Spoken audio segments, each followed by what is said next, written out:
어떤 분이라고 생각하십니까? 왔노라, 보았노라, 이겼노라. 이 유명한 말을 남긴 로마 황제 시저나. 더 이상 정복할 땅이 없다며 땅바닥을 치고 울었다는 서방의 영웅 알렉산더나. 인류 역사에서 가장 광대한 영토를 다스렸던 동방의 영웅 징기스칸. 그러니까 그들이 정복했던 곳곳마다 피가 강을 이루었고 시체가 산을 이루었습니다. 그리고 통곡하는 여인들의 소리가 천지를 진동했습니다.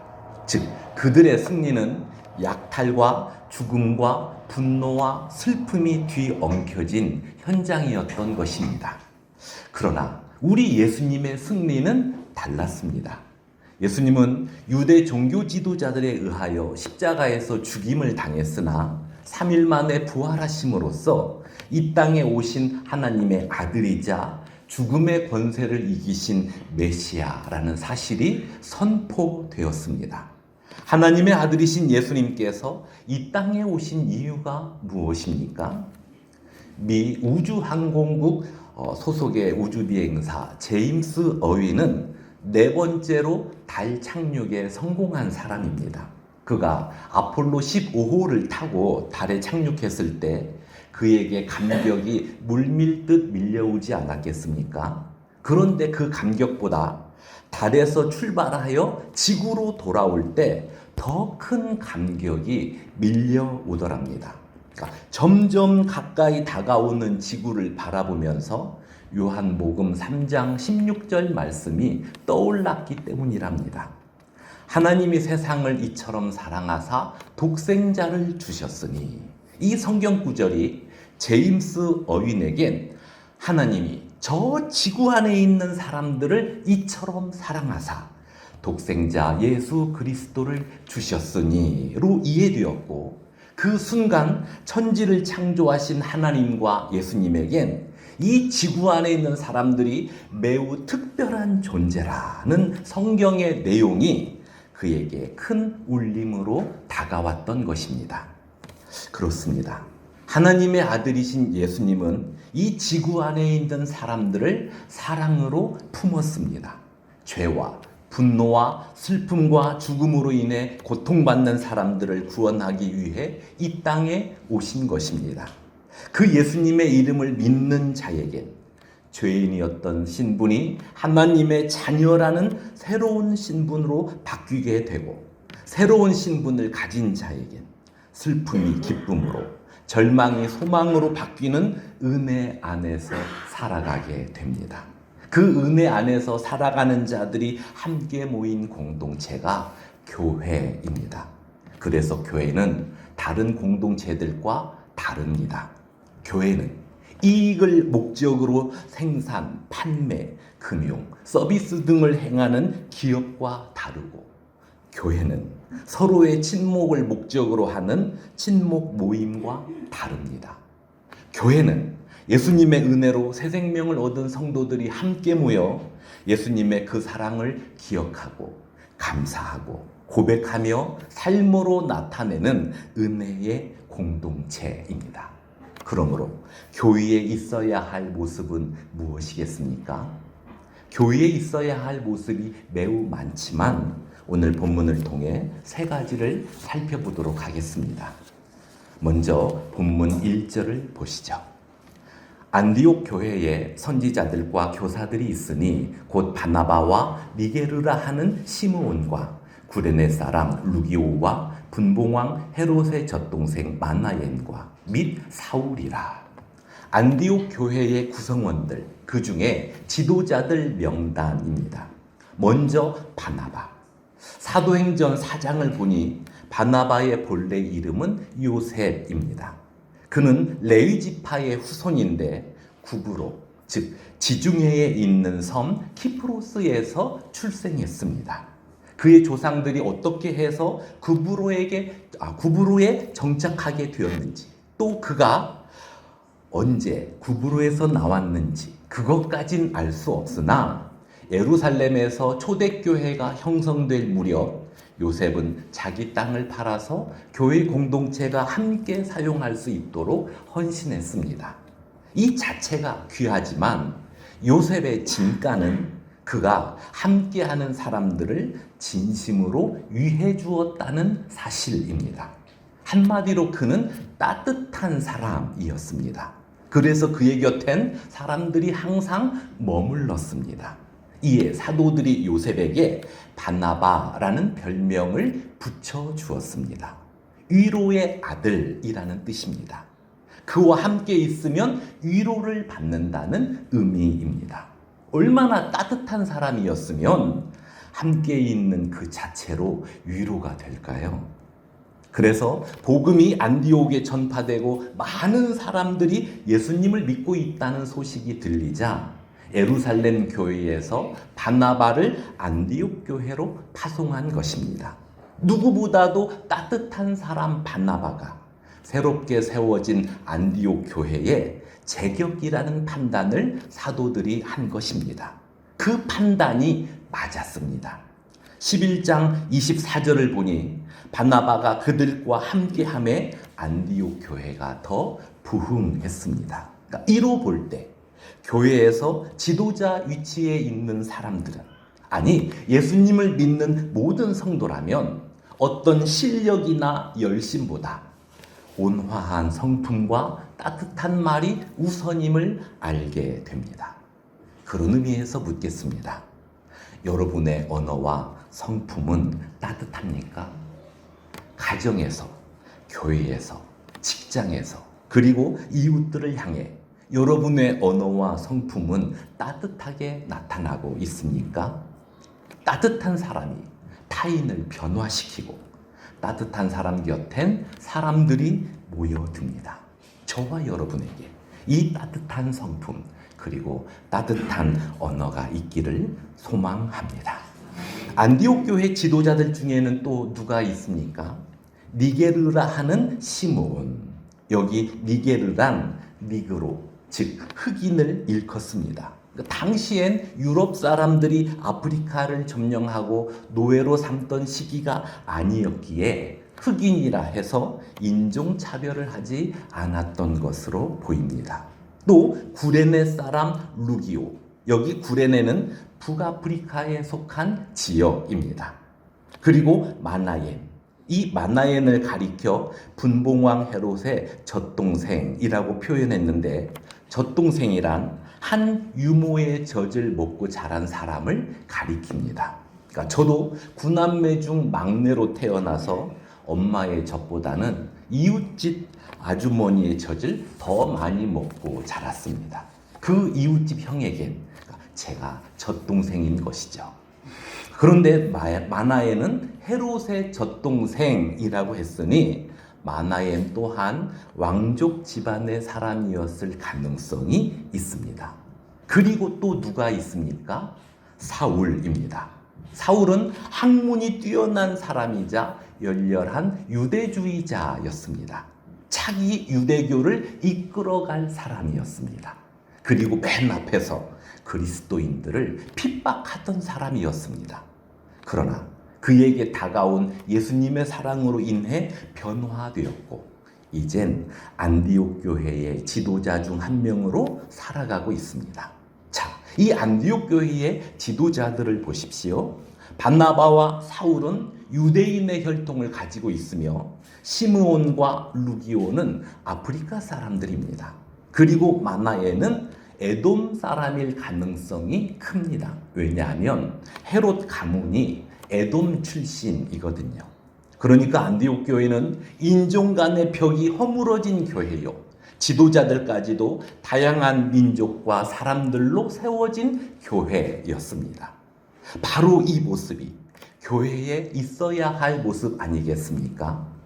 예수님의 은혜로 새 생명을 얻은 성도들이라면 민족, 신분, 학벌, 나이, 지역과 관계없이 함께 모여 예수님의 그 사랑을 기억하고 감사하고 고백하며 주어진 일을 함께 감당하는 이 모습이 교회 안에 있어야 할 모습입니다. 몇 주 전 전북 장수 출신의 언론인 고 이규태 씨의 글을 소개한 적이 있는데 그가 쓴 또 다른 책엔 고려취와 관련된 내용을 다루고 있었습니다. 백인에게서 나는 냄새를 노린내라 표현하고 만주 사람에게서 나는 냄새를 되내, 즉 돼지 냄새라고 표현하듯이 고려인들에게서 나는 냄새, 즉 한국인의 민족 냄새를 고려취라고 한답니다. 그러니까 고려 시대에 중국 사람들이 고려 사람들을 비하할 때 쓰던 표현이었는데 그 표현이 조선 시대까지 계속 이어져 온 것입니다. 조선 후기의 실학자였던 연암 박지원에 의하면 고려취는 꼬린내에서 나온 표현이랍니다. 그가 청나라의 사신들과 함께 청나라로 가는 길에 고려취라는 말이 생기게 된 동기를 직접 체험했습니다. 그러니까 사신들이 행차할 때는 경우에 따라 가마꾼과 짐꾼, 그리고 말몰이꾼 등등 수백 명의 종들이 동행하기 마련인데 이들의 청결 상태가 엉망이었던 모양입니다. 그러니까 몇 달 동안 짐을 짊어지고 또 가마를 들고 걸어가야 하는 여정이니 청결에 신경 쓸 수가 없죠. 그래서 그들의 몸과 발에서는 고약한 악취가 풍겨날 수밖에 없었고 그들을 대하던 청나라 사신들이 막 코를 막으면서 고려취 이러면서 무척 싫어했다고 합니다. 꼭 냄새에만 해당되지 않고 조선 사람들이 못마땅할 때도 고려취 그러니까 이런 표현을 사용했다네요. 그러므로 이 말은 우리끼리 사용하면 안 되는 말입니다. 누군가 내 형제를 학대하거나 비하하는 표현을 사용하면 나는 형제 편에 서서 옹호해주고 보듬어주고 그렇게 어려운 상황을 함께 헤쳐나가야 하는 것 아니겠습니까? 그런데 박지원이 보니까 중국의 사신들과 함께 갔던 조선의 사신들이 중국의 사람들이 쓰는 그 용어를 조선 땅으로 옮겨와서 우리 백성들을 향해 그런 표현을 쓰고 있다며 매우 가슴 아파하고 있습니다. 그러니까 안타까운 건 그 아픔이 이 시대에도 반복되고 있다는 사실입니다. 한국 사람들은 안 돼. 전라도 깽깽이들은 어쩔 수 없어. 한국교회 성도들이 다 그렇지 뭐. 고려취. 아무개 집사님, 말도 마. 우리 밥 먹을 때는 그 사람 이야기 꺼내지 않기. 고려취. 이렇게 우리끼리 얼굴에 침 뱉는 모습이 발생되고 있습니다. 심지어 함께 신앙생활하는 성도끼리도 마음에 맞지 않으면 형제로 대하려고 하지 않습니다. 하지만 성경은 성도인 너희를 하나 되게 하셨으니 그 하나됨을 힘써 지키라고 합니다. 그러니까 서로 하나 되기를 힘쓰라 하지 않고 이미 하나 되었으니 하나 된 것을 힘써 지키라고 했습니다. 서로 다르지만 하나 되어라가 아닙니다. 서로 달라도 이미 하나다. 그러니 힘써 지키라는 겁니다. 주님께서 우리를 이미 하나 되게 하셨습니다. 주님이 머리요. 우리는 그 머리 안에 붙은 각각의 지체입니다. 그러므로 뗄래야 뗄 수 없는 관계입니다. 그러므로 하나님의 그 말씀을 따라 옆에 성도를 형제로 대하고 내 몸같이 사랑해야 맞습니다. 저는 성도들끼리 소 닭 보듯이 하는 교회를 경험해 보았습니다. 성도들끼리 서로 으르렁거리는 교회도 경험해 보았습니다. 감사하게도 우리 은하수 교회는 서로 존중해주고 형제처럼 따스하게 맞이해주는 이 부분에 강점을 가지고 있습니다. 그러니까 주 안에서 이미 하나 되었음을 기억하고 하나됨을 힘써 지키려는 여러분의 노력 때문인 줄 압니다. 그래서 저는 우리 은하수 교회가 자랑스럽습니다. 앞으로 은하수 교회 성도의 수가 좀 더 늘어날지라도 이 부분이 흐트러지지 않았으면 좋겠습니다. 학벌, 나이, 출신, 내 맘에 드는 사람, 이런 구분으로 갈라치기 하지 않는 교회. 오직 서로 존중해주고 따뜻하게 대하며 한 마음으로 세워가는 교회. 이 모습으로만 나아가는 교회 되길 소망합니다. 이를 위해서 꼭 필요한 부분이 있습니다. 그것은 바로 하나님 앞에서 드리는 예배입니다. 예배는 우리가 하나님께 찬송을 드리고 기도를 드리고 헌금을 드리는 부분도 있지만 하나님께서 우리에게 말씀하시는 부분도 있습니다. 설교자가 그 역할을 맡은 것이죠. 그래서 설교자는 성경 본문을 통해 하나님께서 어떤 말씀을 전달하고자 하시는지 그 부분을 깨닫고 힘써 전해야 하며 성도는 마음과 귀를 열어 받아들여야 합니다. 이처럼 예배는 우리가 하나님께 무엇을 드리는 부분과 하나님께서 우리에게 말씀하시는 부분으로 구성되어 있는데 이 둘이 잘 균형 잡힐 때 예배가 예배다워집니다. 그 예배를 하나님께서 기쁘게 받으시며 그 예배를 통해 성도의 변화가 일어나고 신앙이 세워지며 위로와 기쁨과 힘을 얻습니다. 그러므로 성도에게 있어서 예배는 매우 중요합니다. 교회에 있어야 할 두 번째 모습이 바로 이 예배입니다. 중요한 순서로서의 두 번째가 아니라 오늘 본문의 순서로서의 두 번째입니다. 본문 2절을 보시죠. 주를 섬겨 금식할 때에 성령이 이르시되 내가 불러 시키는 일을 위하여 바나바와 사울을 따로 세우라 하시니. 주를 섬겨 금식할 때에, 여기 주를 섬겨 이 표현이 원어에선 주께 예배드리다로 되어 있습니다. 즉 안디옥 교회의 지도자들과 성도들이 하나님께 예배드릴 때 금식도 함께 했다는 이야기입니다. 금식이 무엇입니까? 금식을 하면 영이 맑아진다고 말하는 이들이 있습니다. 누가 그런 표현을 사용합니까?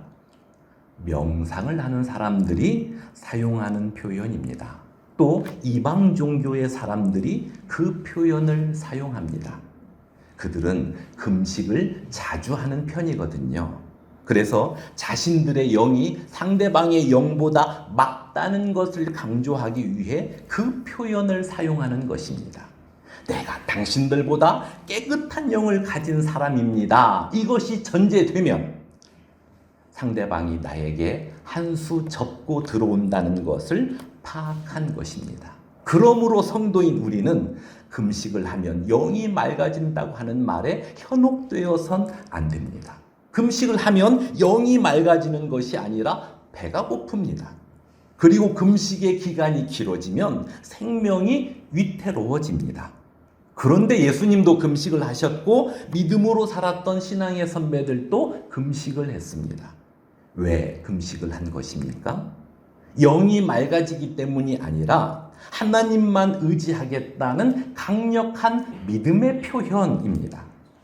내 생명을 유지하는 데 있어서 필수 요소인 음식을 먹지 않는 이 행위를 통해 내 지식과 노력을 의지했던 이 부분을 완전히 내려놓고 내 생명의 주인이신 하나님을 전적으로 의지하겠다는 믿음의 표현입니다. 그래서 금식은 아무 때나 하지 않습니다. 평상시에 하나님께서 주신 직업과 가정과 교회 안에서 내게 있는 재능과 노력과 정직함을 따라 성실하게 감당하되 어떤 갈림길 앞에서 결정하기 어려운 순간을 만났거나 어떤 상황으로 인해 믿음이 흔들리려 하거나 어떤 일 때문에 몹시 고통스럽거나 새롭게 일을 시작하려고 하거나 이처럼 특수한 일이 발생했을 때 생명의 주인이신 하나님을 전적으로 의지하오니 나의 길을 보여주소서, 나의 믿음이 흔들리지 않게 하소서, 나의 고통을 제하여 주소서, 내 길을 인도해 주옵소서. 그러니까 이 간절한 마음을 금식으로 표현하는 것입니다. 나의 간절함을 주님께서 기억하소서. 이 의미이기도 합니다. 안디옥 교회 지도자들과 성도들은 예배와 함께 금식했다는 이 내용을 볼 때 그들은 하나님께 예배드릴 때 전적으로 하나님만 바라보겠다는 마음을 담아 금식한 것으로 보입니다. 에이, 매주 드리는 예배 오늘은 대충 드리면 좀 어때? 이 마음으로 흘러가지 않도록 스스로를 채찍질했다는 이야기입니다. 나에겐 하나님의 위로가 필요합니다. 나에겐 하나님의 격려가 필요합니다. 나에겐 하나님의 인도하심이 필요합니다. 주여 말씀하옵소서, 내가 듣겠나이다. 주여 말씀하옵소서, 내가 순종하겠나이다. 또한 내가 드리는 기도와 찬송을 받아 주소서. 이 마음이 흐트러지지 않도록 그들은 금식과 더불어 하나님께 예배드린 것으로 보여집니다. 동시에 안디옥 교회가 하나님의 은혜로 부흥하고 있는데 이제 우리 교회는 앞으로 어떻게 나아가야 합니까? 이 문제를 놓고 예배 시에 함께 기도하며 하나님의 말씀을 통해 인도함 받고자 했던 것으로 보입니다. 회의를 통해서 의견을 나누고 결정할 수도 있지만 예배를 통해서 하나님의 음성을 먼저 듣겠습니다. 그 말씀을 기준으로 우리가 의견을 나누겠습니다. 이 마음이 금식으로 표현된 것입니다. 무엇을 결정하고 진행하는 데 있어서 교회가 기업이나 여타 단체와 다른 점입니다. 그러므로 성도인 우리에겐 예배가 매우 중요함을 잊지 마십시오. 이제 교회에 있어야 할 세 번째 모습을 살펴보도록 하겠습니다. 3절을 보시죠. 이에 금식하며 기도하고 두 사람에게 안수하여 보내니라. 교회에 있어야 할 세 번째 모습은 바로 순종입니다. 앞에 2절을 보니 성령 하나님께서 바나바와 사울을 따로 세워 그들에게 일을 맡기겠다고 하셨습니다. 그 일이란 복음을 들고 타 지역으로 나가는 일입니다. 그러니까 달리 표현하면 이제 안디옥 교회에서 바나바와 사울을 더 이상 볼 수 없다는 이야기입니다. 바나바와 사울이 누구입니까? 안디옥 교회 성도들을 양육하고 성도들과 함께 전도하면서 교회를 든든하게 세웠던 핵심 인물입니다. 이 두 사람이 안디옥 교회에서 계속 사역을 하면 안디옥 교회는 더 커질 것입니다. 분명 그러할 것입니다. 그런데 그 상황에서 성령 하나님이 두 사람을 선교사로 파송하겠다고 하셨습니다. 안디옥 교회 입장에서 결정하기가 쉬운 일이겠습니까? 결정하기 쉽지 않았을 것입니다. 그러나 하나님의 뜻이 그러하니 그들은 순종하기로 결정했습니다. 이때 그들이 금식하면서 기도했다는 건 하나님, 바나바와 사울은 다른 곳으로 보내면 안 됩니다. 왜 우리 교회의 자원을 다른 곳으로 보내자고 하십니까? 그럴 수 없습니다. 절대로 안 됩니다. 이렇게 떼쓰는 차원에서 금식하며 기도했다는 말이 아니라 하나님께서 말씀하시니 우리가 순종하겠습니다. 또한 이 두 사람이 하나님께서 맡겨주신 사명을 잘 감당할 수 있도록 우리가 힘을 다해 기도하겠습니다.